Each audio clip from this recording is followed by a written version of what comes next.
आदमी आदमी है, अधिनियम अधिनियम होता है। बलात्कार एक बलात्कार है और पति द्वारा या पुरुष द्वारा पत्नी या महिला के साथ किया गया रेप रेप होता है।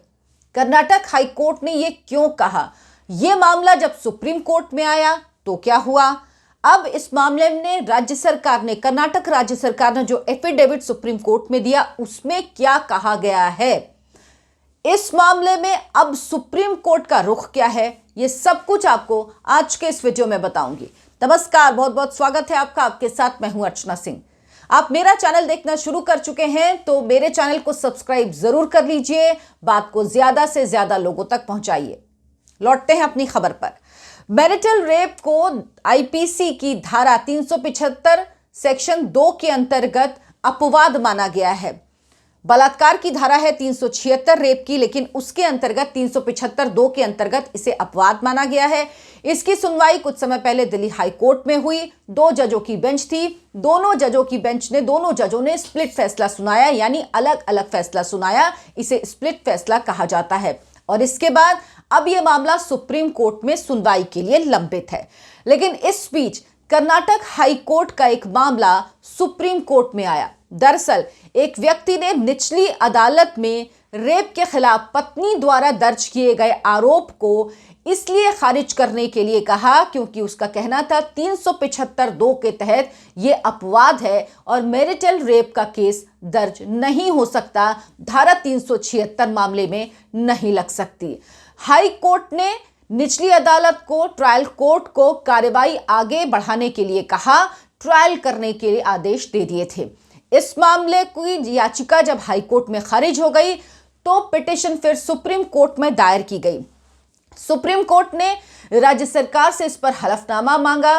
साथ ही सुप्रीम कोर्ट ने इस मामले को, जो दिल्ली हाई कोर्ट की 2 जजों की बेंच का स्प्लिट फैसला आया था मैरिटल रेप की आईपीसी के सेक्शन 375 2 के तहत, उसमें चुनौती दी गई थी। इसकी संवैधानिकता को उस मामले के साथ इसको क्लब कर दिया। लेकिन अब कर्नाटक सरकार ने इस मामले में एफिडेविट दायर किया और राज्य सरकार ने कर्नाटक हाई कोर्ट के फैसले का समर्थन किया है। राज्य सरकार ने कहा कि हाई कोर्ट ने इस मामले में तथ्यों और हालातों के आधार पर फैसला किया है और इस तरह के हमले, यौन दुष्कर्म के लिए पति को छूट नहीं दी जा सकती। ये हाई कोर्ट ने जब अपना फैसला सुनाया था तो उसमें कहा था और राज्य सरकार ने कहा है कि हाई कोर्ट ने जो ये फैसला सुनाया था, जो ये बात कही थी, वो बिल्कुल ठीक है। जस्टिस एम प्रसन्ना की ये सिंगल जज बेंच थी और उन्होंने कहा था कि आईपीसी की धारा 375 2 का अपवाद पूर्ण नहीं है ये अपवाद और इसमें पति को रियायत नहीं दी जा सकती। इस मामले के लिए खासतौर पर यह बात उन्होंने कही थी। उन्होंने कहा था इस मामले में तथ्यों और हालातों में इस तरह की छूट नहीं दी जा सकती और ये जो धारा 375 2 है ये पूर्ण नहीं है, ये बात उनकी तरफ से कही गई थी। यानी साफ है, अब सरकार की तरफ से कह दिया गया है कि हाई कोर्ट ने जो फैसला सुनाया था वो सही था और इस मामले में आगे कार्रवाई निचली अदालत जिस तरह से कर रही थी उस तरह से की जानी चाहिए। यानी पति की जो याचिका है जो सुप्रीम कोर्ट में है उसे खारिज किया जाना चाहिए, ये राज्य सरकार की तरफ से कहा गया। अब समझिए ये पूरा मामला क्या है। 2006 में 2 लोगों की शादी हुई। इसके बाद पत्नी ने 2017 मार्च में मामला दर्ज कराया।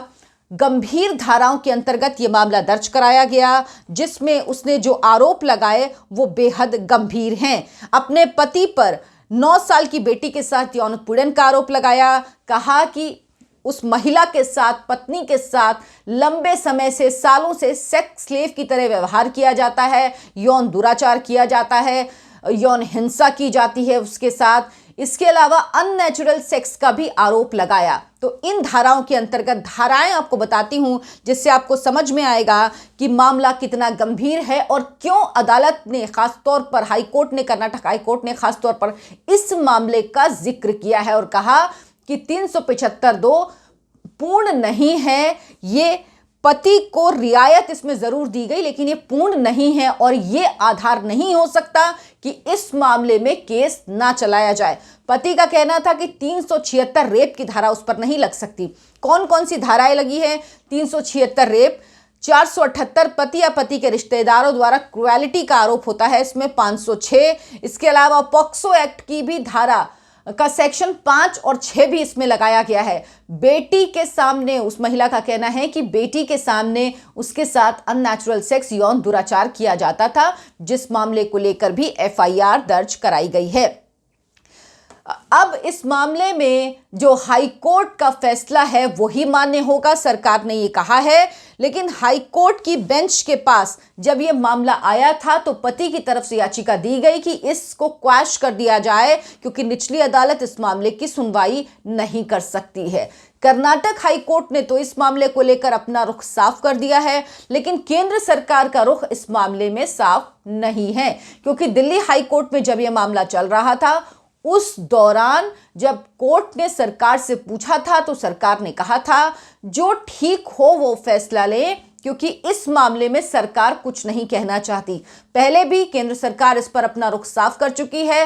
वो कह चुकी है कि इस मामले में कानून बनाने की लंबी प्रक्रिया है और ये और देश, जो 50 तकरीबन देश ऐसे हैं जहां पर मैरिटल रेप को कानून को आपराधिक बनाया गया है, मेन है इसको आपराधिक बनाया गया है, लेकिन भारत में आपराधिक नहीं है। इसी को लेकर यह बहस छिड़ी हुई है। लेकिन केंद्र ने कहा था कि भारत का जो ताना बाना है, जो शादी की संस्था है, जो पॉवर्टी है, जो पढ़ा लिखा होना, लिटरेसी का जो रेट है, उस आधार पर अगर इस पर कानून बनाया गया और इसको कानून के अंतर्गत लाया गया तो इसका मिसयूज हो सकता है। ये सरकार की तरफ से दलील दी गई थी।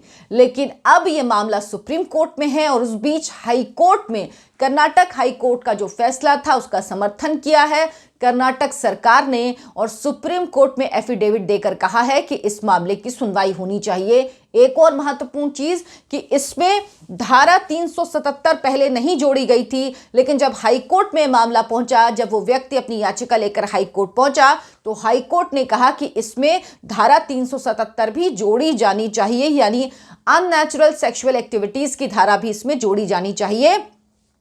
और जब अपना हलफनामा दिया सरकार ने हाई कोर्ट सुप्रीम कोर्ट में, तो उसने भी ये कहा कि जो ये धारा इंक्लूड की गई थी, जो शिकायत और जो पढ़ी गई है या जो चार्जशीट है, उसको पढ़ने से साफ जाहिर होता है कि ये बिल्कुल सही धारा जोड़ी गई है हाई कोर्ट के द्वारा इस मामले में।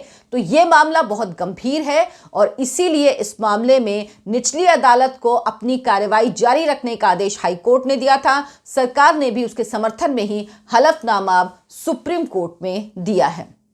अगर आपको कंटेंट पसंद आया हो तो लाइक शेयर जरूर करें और मेरे चैनल को सब्सक्राइब कर लें। नमस्कार।